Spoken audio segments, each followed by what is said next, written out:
अस्सलाम वालेकुम प्यारे दोस्तों, उम्मीद है आप सब खैरियत से होंगे। तो प्यारे दोस्तों, आज आपको सुनाती हूँ बहुत ही दिलचस्प कहानी। तो चलते हैं कहानी की तरफ।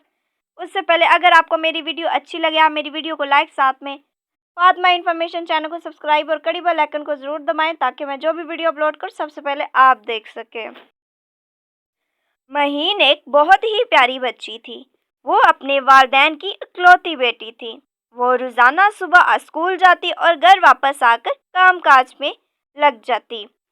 एक दिन महीना स्कूल लेट पहुंची तो टीचर ने इसे बहुत डांटा और वक्त पर आने की ताकीद की। लेकिन अब तो रोज़ यही होने लगा। महीन सबसे आखिर में स्कूल पहुंचती और मिस से खूब डांट खाती, लेकिन असल वजह नहीं बताती, कहीं इसे बहाना ना समझ लें। फिर महीन पूरे एक हफ्ते स्कूल नहीं आई। बच्चे मुख्तलिफ बातें करने लगे कि शायद वो रोज़ाना टीचर से लेट आने पर डांट खाती थी। हो सकता हो इसने स्कूल छोड़ दिया हो। लेकिन आखिर एक हफ्ते की छुट्टी के बाद महीन स्कूल आ गई। आज वो क्लास में सबसे पहले आई। टीचर क्लास में दाखिल हुई तो सब बच्चों ने उठकर इन्हें सलाम किया। मिस ने इनका जवाब दिया और वो महीन को देखकर बहुत हैरान हो गईं। उन्होंने महीन को अपने पास बुलाया और कहा, वैसे तो तुम रोज़ाना स्कूल देर से आती थी और आज पूरे एक हफ्ते बाद आई हो। दिल भर गया तुम्हारा छुट्टियों से?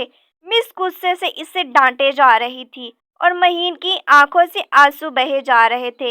इसने मिस से कहा, मिस मैं कुछ कहना चाहती हूँ। हाँ कहो, मिस ने गुस्से से कहा। बोलो क्या है? मिस मैं देर से इसलिए आती थी क्योंकि मेरी अम्मी की तबीयत बहुत ज़्यादा ख़राब होती थी। मेरा कोई बहन भाई नहीं है। वालिद किसी फैक्ट्री में काम करते हैं। नाश्ता तैयार करने, अम्मी को दवाई देने की वजह से देर से आती थी। फिर माँ का इंतकाल हो गया, इसलिए कई दिन स्कूल ना आ सकी। आइंदा हमेशा वक्त पर आया करूँगी, क्योंकि अब मैं माँ की खिदमत नहीं अपने 2 लड़कों पर खर्च करता हूँ, ताकि बुढ़ापे में वो मुझ पर खर्च करे। आज मैं करता हूँ, कल को वो मुझ पे करेंगे, मेरी खिदमत करेंगे। तो किसान ने कहा, ये है मेरे 3 हिस्से और चौथा हिस्सा जो है मेरी एक लड़की भी है। आपको पता है कि आजकल जहेज के बिना शादी नहीं होती और जहेज एक फजूल रस्म है।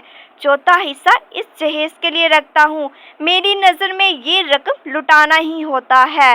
नवाब साहब इसकी गुफ्तगू से बहुत ही ज़्यादा मुतासर हुए और एक बड़ी रकम से उठा के इसे दे दी, यानी कि इनाम के तौर पर एक बहुत बड़ी रकम निकाली और इसे दे दी इनाम के तौर पर, और वहाँ से रुखसत हो गए।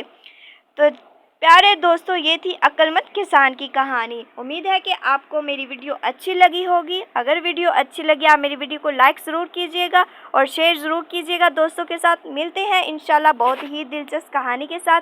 अब तक के लिए इजाज़त, अल्लाह हाफिज़।